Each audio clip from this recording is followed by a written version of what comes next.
L'hôpital Albert Einstein confirme le décès d'Elson Arando do Nascimento, Pelé, ce 29 décembre 2022, à 15h27, en raison d'une défaillance multiple d'organes due à la progression de son cancer du côlon, peut-on lire dans le bulletin médical.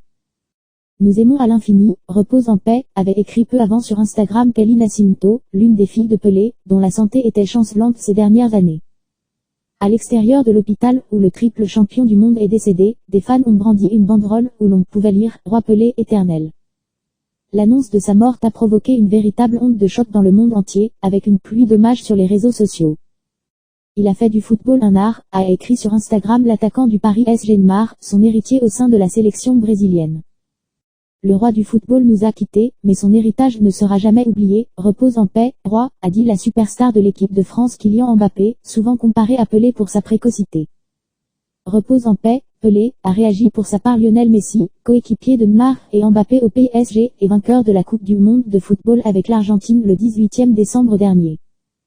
Peu de Brésiliens ont porté le nom de notre pays aussi loin que lui, a réagi pour sa part le président élu du Brésil, Luiz Inácio Lula da Silva, qui sera intronisé dimanche.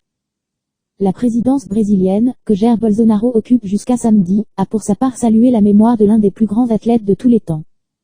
La FIFA, la Confédération brésilienne de football CBF et le Santo FC, son club de toujours, lui ont également rendu hommage. La ville de Santo a décrété un deuil officiel de 7 jours, tandis que le Christ rédempteur du Corcovado, monument emblématique qui domine la baie de Rio de Janeiro, a été illuminé aux couleurs du Brésil.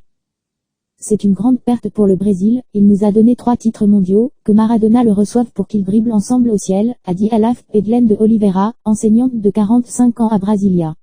Seul footballeur ayant remporté à 3 reprises la Coupe du Monde 1958, 1962 et 1970, Pelé, de son vrai nom Elson Arando do Nascimento, avait été élu athlète du siècle par le Comité international olympique en 1999.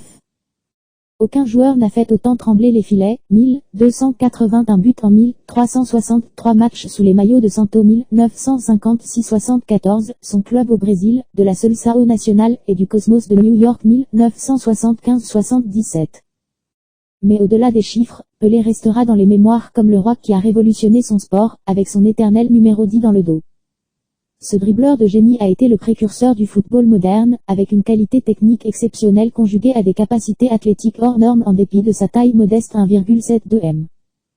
Pelé était aussi un grand émotif, comme l'attestent les images en noir et blanc du gamin de 17 ans éclatant en sanglots après avoir décroché le premier de ses 3 titres mondiaux, en 1958, en Suède. Il tenait ainsi la promesse faite à son père, 8 ans après l'avoir vu pleurer en écoutant à la radio le Maracanazo, surnom donné à la défaite contre l'Uruguay qui avait privé le Brésil d'un premier sacre mondial en 1950 à domicile.